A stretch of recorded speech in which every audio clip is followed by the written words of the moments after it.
Trump immigration authorities launched a series of targeted raids throughout the city of Los Angeles today. And tonight, a massive protest is taking place outside the L.A. headquarters of ICE.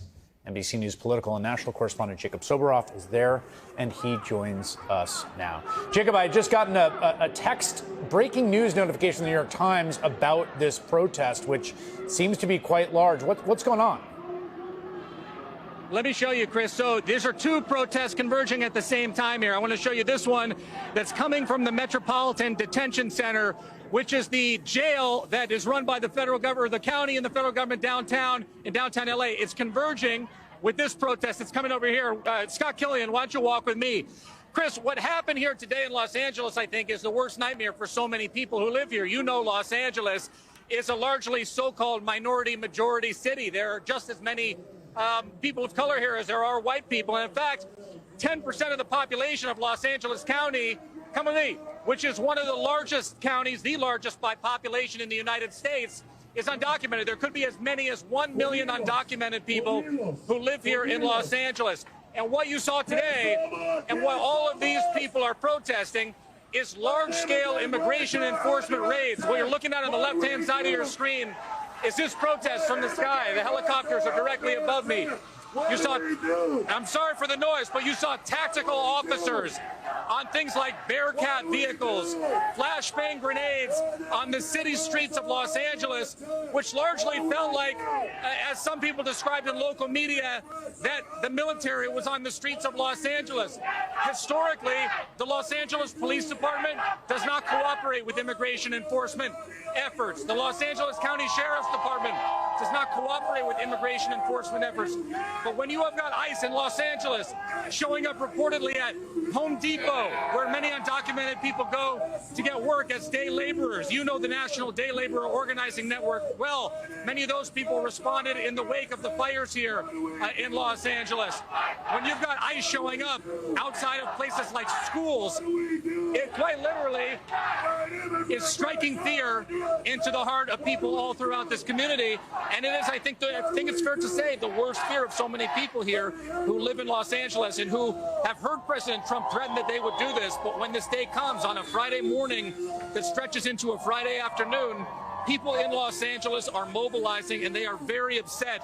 You have Cheerla here, one of the big NGOs here that fights on behalf of immigrant rights.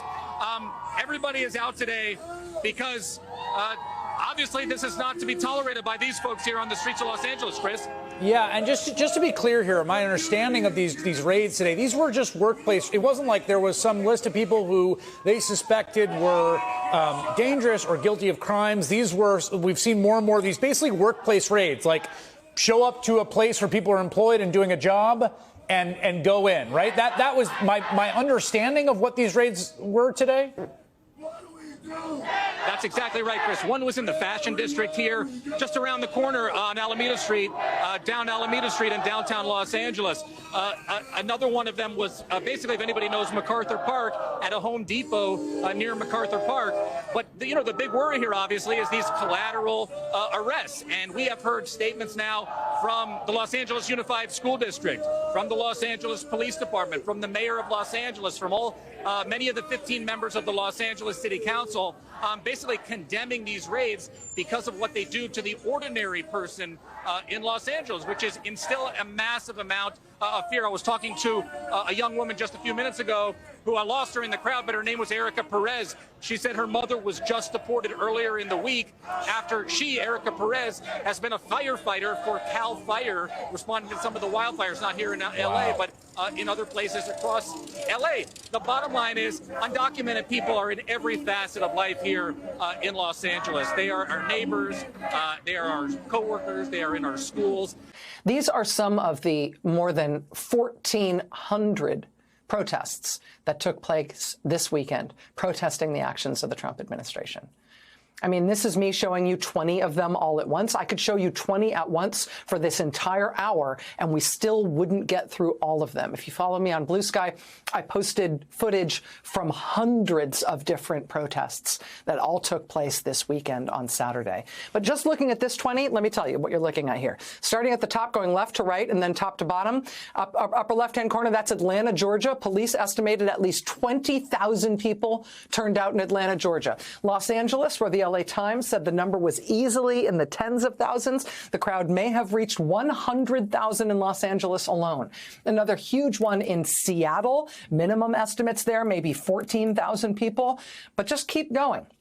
Huntsville, Alabama, Portland, Oregon, Davenport, Iowa, Charlotte, North Carolina, Green Bay, Wisconsin, Lansing, Michigan, Palm Beach, Florida, Phoenix, Arizona had a huge one.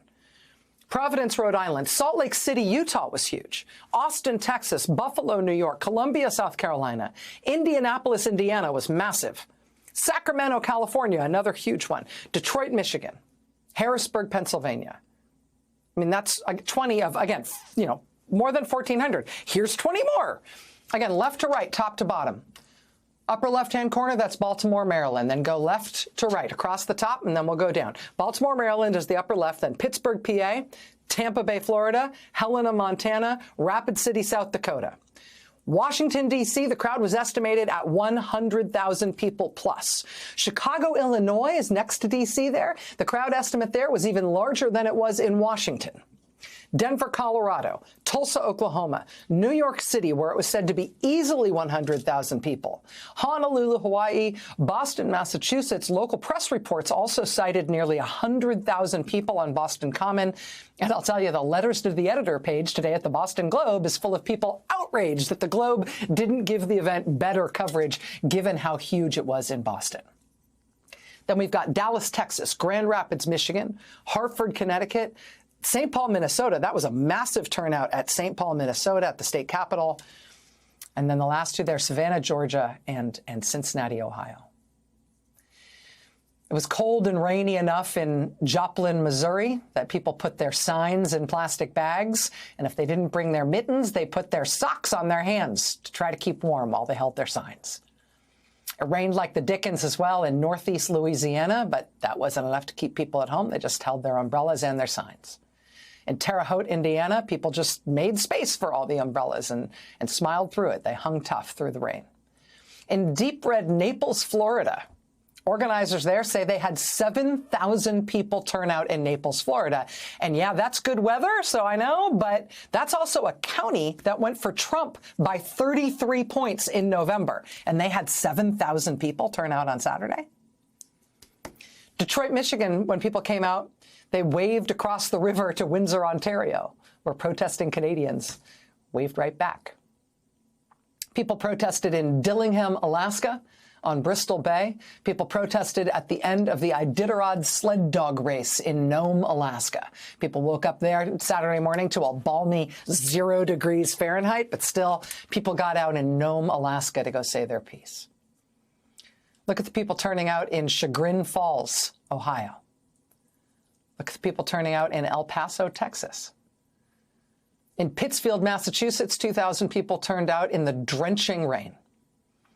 Green Bay, Wisconsin had a really big crowd. Look at that. Look at Statesboro, Georgia. So many people turning out in so many red states. Look at this is Gulfport, Mississippi. Gulfport, Mississippi, they marched with a big Trump sucks banner. Helena, Montana had a really big crowd. So did Knoxville, Tennessee. So did Northwoods, Wisconsin. I don't know if you watched the show on Friday night, but you might remember we had this group of older ladies in New Jersey. It's just a friend group in New Jersey who sent us pictures on Friday of them getting ready to protest this weekend. Again, this is a friend group for which the average age is 90. I've got 2 updates for you on that. First of all, they absolutely did get out and protest this weekend. Again, average age 90 in this group. You see some of them with their wheelchairs and their walkers there. But also, I had guessed on Friday's show that the lady who was making the Dump Trump sign, see on the back of the table there, on the back on the right. Though I had guessed when we showed this picture on Friday night that the lady making the dump Trump sign with the legs sticking out of the trash can, I had guessed she must have been an artist or an art teacher. Turns out I was right. She is a retired art teacher. And she, in fact, got out there this weekend with gusto. I am here to protest Trump's programs. They are hurting us. They are hurting our children. And before long, they will hurt the country. So we have to dump Trump. Everything you saw this weekend. On the left side of your screen here, that's Montrose, Colorado. Hands off, one depression was enough. On the right side of your screen, that's Madison, Wisconsin. We 100-year-olds see no future with Trump. On the left side of your screen, that's Harrisonburg, Virginia. Hands off Medicaid. On the right side of your screen, that's Houston, Texas. This old lady is pissed and fighting for our Constitution. In Newtown, Connecticut, 2 canes and a quote from Senator Cory Booker's marathon filibuster this past week. This is a moral moment. In Grand Rapids, Michigan, they had a special protest just for seniors that you see on the left side of your screen there that was separate and apart from the thousands of people who flooded into downtown Grand Rapids for the big protest there. Grand Rapids not big enough to hold just one protest, one for seniors and one for a huge number of people in the downtown. In Flagstaff, Arizona, we had Good Dog, Good Trouble. And in Huntsville, Alabama, and lots of other places, we had Dogs Against Doge. In Los Angeles, we had some signs that made me really strongly want to know the backstory. On the left, you see here, you know times are bad if you partner with your ex-husband to protest. And you know times are bad if you partner with your ex-wife to protest. These two apparently were married for 30 years. They are obviously amicably split up now, but back together this weekend to protest the Trump administration. Also in Los Angeles this weekend, I don't want to know the backstory to I Bite Fascists. Let's just assume that's apocryphal. We saw this, Penguins Against Fascism. This was also Los Angeles. No tariffs, no tyrants, just krill. This is a protest sign we saw several different places this weekend. This is Riverside, California. Honk if you've never drunk texted war plans. We also saw variants of this calling back to one of the ugliest moments in the presidential campaign. They're eating the checks. They're eating the balances. They're devouring our democracy. This was San Jose, California. Guys, remember, Trump wants to treat ICE stuff like a TV show. We've heard the rumors, the discussions. They want to have a TV show where Kristi Noem is going to host it or have someone host it, and they've been treating deportations like a press event, right? Not just doing the work. And you might support some like the enforcement of America's border laws. And if you support that, fair enough, but they are human beings with dignity. And to televise it and make it entertainment and treat it like it's some sort of opportunity for Trump to flex his muscles and for his people to flex their muscles, it's insulting. And so it's been turned against them. Now the reality TV show is about them being humiliated by folks on the ground in LA, by folks on the ground in other communities, but also, guys, by this continuing Musk-Trump feud, which blows up and humiliates both of them. So Trump events are being shut down by folks like you. They want to turn the process of deportation and whatnot, which is already a harsh process, even if in some cases you support it, whatever. They are taking what should be basic law enforcement and turning it into a performative act of cruelty. So we're going to put the cameras on them.